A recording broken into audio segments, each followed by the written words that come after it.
Marley from the Bradley Public Library, and today we are going to be making decorative spring eggs because I cannot wait for it to stop snowing and because I love seasonal crafts. So to get started, this is what you're going to need.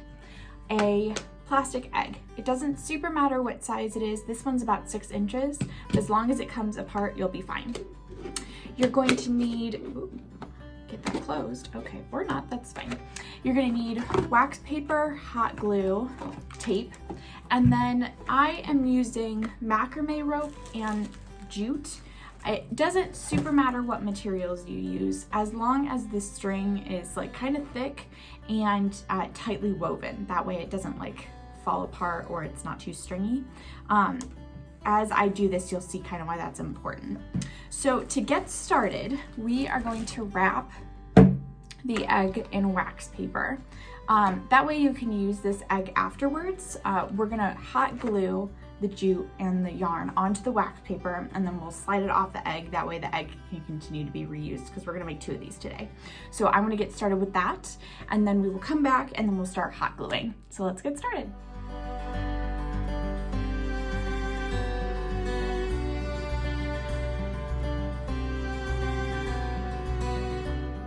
So that was kind of annoying to wrap, not a big deal. You won't see any of that. That's just a way to get it off the egg.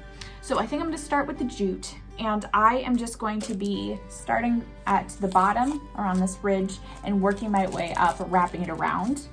And then once I've done both sides, we'll come together and put them together as a whole egg. So we'll do that next.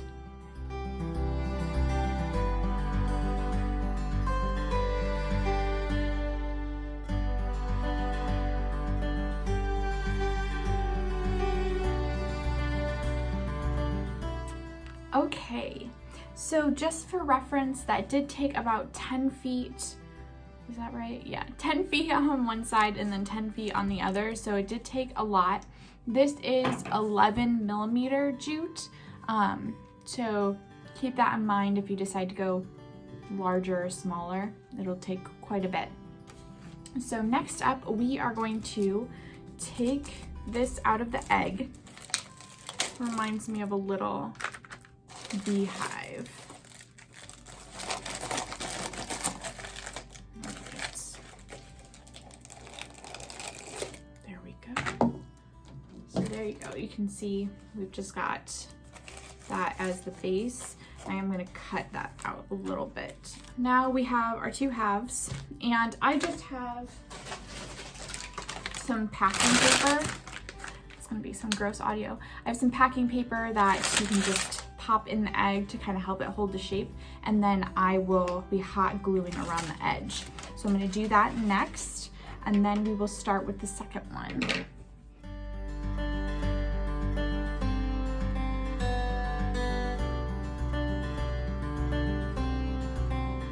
Okay, so we have our first egg. So as you can see, that's definitely the back. That's where the 2 top and the front, top and the bottom met. So here we go. It looks really nice. I'm a big fan of it. I did not realize it was going to use as much material as it did, but I do have some cute little things that I'm going to put on it at the end to decorate it. So next up, I am going to go through and do the macrame yarn one, which I anticipate will be pretty much the same. This is a little thinner, so it might use a little bit more material, but I'm just gonna go through and do the same thing. I'm just going to wrap the egg, same egg. I'm so excited that the wax paper worked.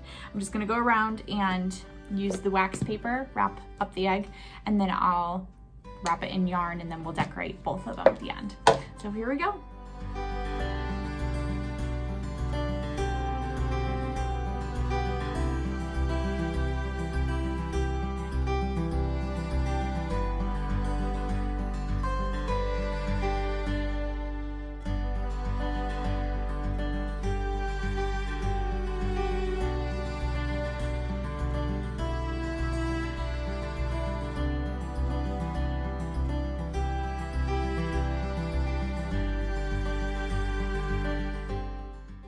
All right, so that is it. I have to say that I think these are my favorite craft that I've done so far for the library.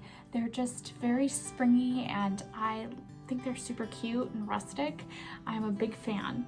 I do have to say that you will want to keep an eye on the thinner ropes, as you can see, it's not as tight as this one was, and this one holds its shape. I think it would have, even if I hadn't put anything in it. This one's a little squishy, and that's okay, but you'll just want to keep an eye on that, because if you do leave the egg in, which is totally fine, you will want to be aware that you'll probably be able to see the color through it, and that's just something to keep an eye on. So all right, thank you so much. I hope that this brings in the spring feels for you as much as it does for me, because I cannot wait for it to stop being so cold, and I cannot wait for spring. So all right, thank you so much. Bye.